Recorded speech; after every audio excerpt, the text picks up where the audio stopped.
They didn't think you'd survive it. They thought the weight of what they did would finally be the thing that broke you. They'd seen you bend before. They'd seen you absorb pain that would have destroyed someone with less heart. So they made their move without fear, without guilt, without a single second of doubt, because in their mind, you were someone who always came back, someone who always found a way to love through the wreckage they left behind. But this time was different. This time, something inside you didn't bend. It didn't break either. It simply, quietly decided. And that decision, made in the dark, made in the silence, made in the place where your last tear dried, was the beginning of something they were completely unprepared for. Stay until part 8, because the ending of your story is the part they never saw coming, and it's more powerful than anything they could have imagined. They had it all figured out, not because they were smart, but because they'd learned your patterns. They knew you'd feel the pain first, then the confusion, then that soft, aching pull toward forgiveness that lives so naturally in your chest. They counted on you hard. They budgeted for your kindness. They planned around your patience, like it was a resource that would never run dry. And why wouldn't they? You had loved them through storms they created. You had stayed through silences they chose. You had shown up, again and again, with warmth they never once stopped to be grateful for. So when they betrayed you, they weren't nervous. They were comfortable. And that comfort was their first mistake, because they forgot something essential, something true about every person who has ever loved deeply and been hurt deeply. There is a last time. There is always a last time, and they had just used theirs. It didn't happen loudly. There was no dramatic moment, no single conversation where everything changed. It happened the way the sky changes before a storm, slowly, imperceptibly, and then all at once. One morning you woke up and the ache was still there, but underneath the ache was something new, something that hadn't been there before. Stillness. Not the stillness of someone who has given up. The stillness of someone who has finally, after so long, chosen themselves. You stopped reaching for your phone to see if they'd explained. You stopped replaying their words, searching for the version of them you wanted to believe in. You stopped shrinking yourself into whatever shape made it easier for them to stay. And in the space where all of that used to live, something quiet and unshakable moved in. You didn't announce it. You didn't perform it. You just became it. And that was the shift they never saw, the shift that changed everything that came after. Your silence scared them more than your anger ever could have, because your anger would have meant you still needed something from them. Your anger would have kept the connection alive, electric, combustible. But silence? Silence from someone who once loved with their whole chest is not emptiness. It's a verdict. It said everything they needed to hear without a single word leaving your lips. It said, I have loved you fully and you wasted it. I have seen you clearly and I'm no longer pretending. I have decided that my peace matters more than your comfort. And they felt it, not right away, but in the way you feel a shift in temperature before you understand the weather has changed. First came the relief, because there was no confrontation. Then came the confusion, because you weren't returning. Then came something they didn't have a name for yet, a hollow, spreading discomfort.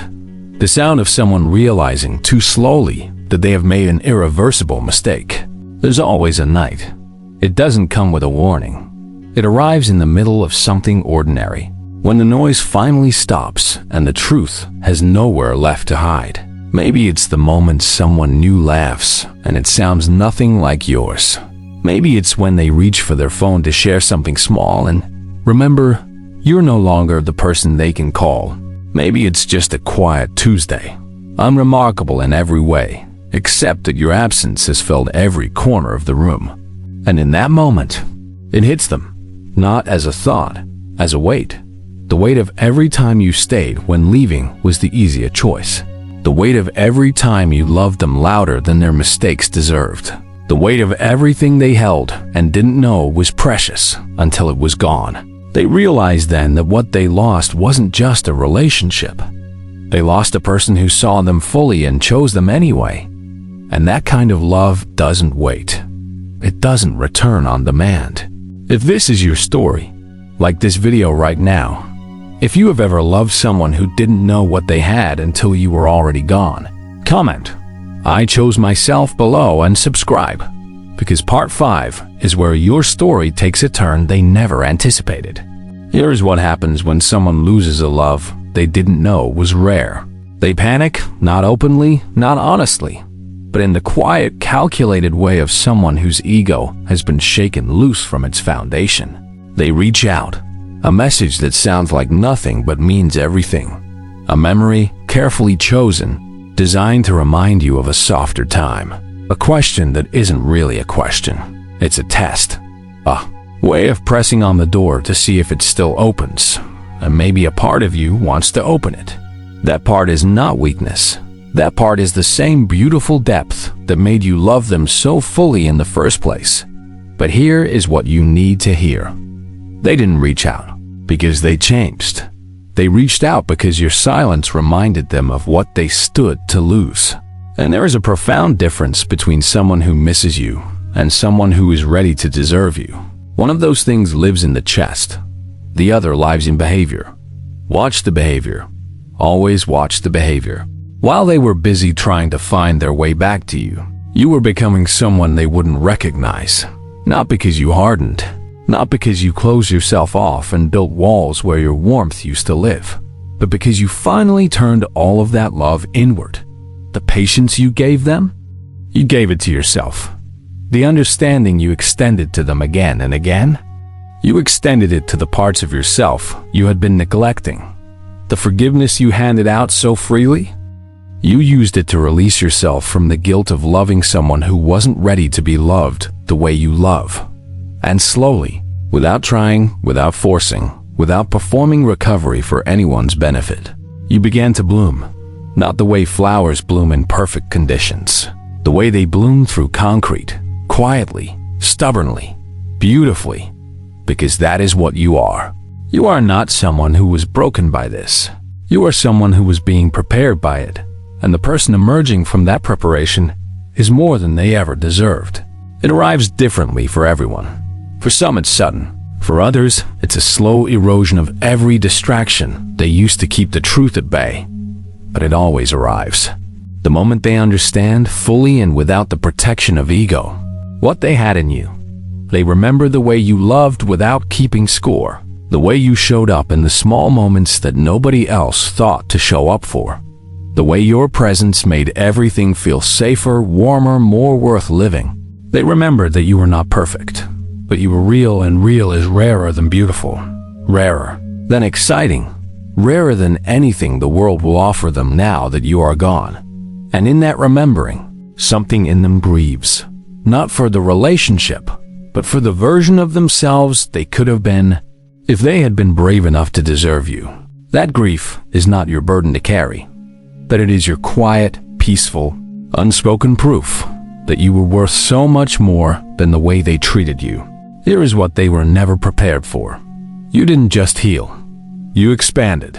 The heart they thought they had diminished grew larger in their absence. The light they thought they had extinguished burned brighter without the weight of their inconsistency dimming it. You became softer where it mattered and stronger where it counted. You learned the difference between love that asks you to disappear and love that asks you to arrive fully. And you decided with quiet and unshakable certainty that you would only ever accept the second kind. That is the ending they never saw coming. Not your bitterness, not your collapse, not the desperate version of you they assumed would be waiting. Your peace, your fullness, your absolute, unhurried certainty that what was taken from you was never the best of what was coming. They thought they were leaving you behind. They were releasing you forward into a life built on the foundation of everything they were too small to give you. You were never too much. You were always just enough for someone who actually knew what enough looked like, and that person is still coming. Or perhaps they are already here. Share this with someone who needs to remember that, because the most powerful thing you can do after betrayal is not revenge. It is becoming so whole, so grounded, so completely yourself, that there is simply no room left for the weight of what they did. They betrayed you, but what happened next? That was always yours.